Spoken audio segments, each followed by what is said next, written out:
तो सीबीएसई की तरफ से revised academic curriculum for the session 2020-21 के लिए अपलोड हो चुका है, जिसमें उन्होंने क्लियरली बताया है कि बोर्ड ने डिसाइड किया है कि जो सिलेबस है 9 से लेकर 12 तक के रिड्यूस कर दिया गया है और ऑलमोस्ट सभी सब्जेक्ट में ये जो सिलेबस है अप टू 33% तक हटाया गया है। किसी किसी सब्जेक्ट में से डायरेक्ट चैप्टर रिमूव कर दिए गए हैं। तो किसी किसी चैप्टर में ये है कि उस किसी किसी पर्टिकुलर चैप्टर को पोर्टफोलियो या फिर प्रोजेक्ट वर्क के लिए छोड़ दिया गया है और कुछ कुछ चैप्टर में से पर्टिकुलर टॉपिक को हटा दिए गए हैं।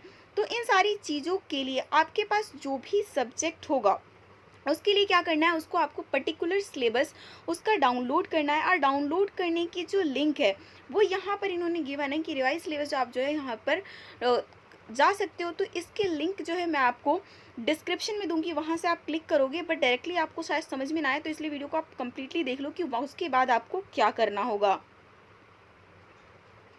तो जब आप उस लिंक पे क्लिक करेंगे तो कुछ इस तरीके का इंटरफेस आपके सामने खुलेगा, जिसके अंदर है कि रिवाइज सेकेंडरी कैरिकुलम, ये 9-10 के लिए और ये आपका 11-12 के लिए। तो आपको 11-12 का सिलेबस जानना है तो आप इस पर क्या करोगे, फर्स्टली क्लियर करोगे। इनिशियल पेज में ज़्यादा कोई इन्फॉर्मेशन नहीं है। यहाँ पर इन्होंने अलग अलग तरीके से सब्जेक्ट को कैटेगराइज किया है। जैसे लैंग्वेज सब्जेक्ट है लाइक हिंदी, इंग्लिश, संस्कृत, उर्दू, पंजाबी, इन सब को लेकर आपको अगर डाउनलोड करना है तो मान लो हमें जो भी करना है उस पर हम क्लिक करेंगे, वो डाउनलोड हो जाएगा।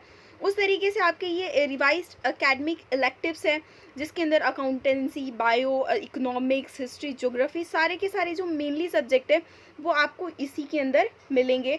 तो आप इनमें से भी जो भी सब्जेक्ट आप लेने वाले हो, अगर आपका एडमिशन हो चुका है 11th में या फिर 12th में आप हैं, तो उस पर्टिकुलर सब्जेक्ट को आपको क्या कर लेना है, डाउनलोड करके रख लेना है।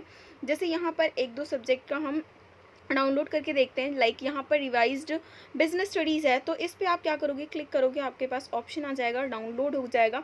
और उसके बाद सबसे पहले सबसे ऊपर तो आपको दिखेगा क्लास 11th का सिलेबस, उसके बाद क्लास 12th का सिलेबस दिखेगा। उसके बाद आपको क्या करना है, अकॉर्डिंगली अपनी बुक में निशान लगा लेने हैं कि कौन कौन सा जो है चैप्टर का कौन कौन सा टॉपिक एग्ज़ाम में पूछा जाएगा, और उसी के अकॉर्डिंग आपको जो है प्रिपरेशन करनी है। तो आप यहाँ से अपने सब्जेक्ट के अकॉर्डिंग, पॉलिटिकल साइंस हो गया, आपके पास अप्लाइड मैथमेटिक्स है, फिजिकल एजुकेशन है, सारे के सारे जो सब्जेक्ट्स हैं इन्होंने अपलोड किए हुए हैं। कुछ जो है जनरल है, होलिस्टिक वगैरह जो एक्स्ट्रा में देते हैं, ये सारे के सारे जो सब्जेक्ट्स हैं वो भी दिया हुआ है। कैरिकुलम डिडक्शन के डिटेल्स यहाँ पर दिए हुए हैं कि कौन से वाले पार्ट में कौन सा पार्ट डिलीट हुआ है, तो वो चीज़ आप यहाँ से डाउनलोड कर सकते हो।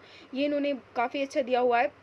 लाइक कि हाँ इंग्लिश कोर है तो इसमें कौन कौन सा पार्ट डिलीट हो चुका है, तो उसको क्या कर सकते हो, आप उसको यहाँ से डाउनलोड करके देख सकते हो कि, और उस यहाँ से आपको मतलब इकट्ठे पता चल जाएगा कि कहाँ से क्या डिलीट हुआ है। सो आई होप आपको सारा कॉन्सेप्ट समझ में आ गया होगा। यहाँ से आप डायरेक्टली अगर आप देखोगे तो आपकी फाइल में चला जाएगा, वहाँ से खोल के आप सारी चीज़ें कर सकते हो।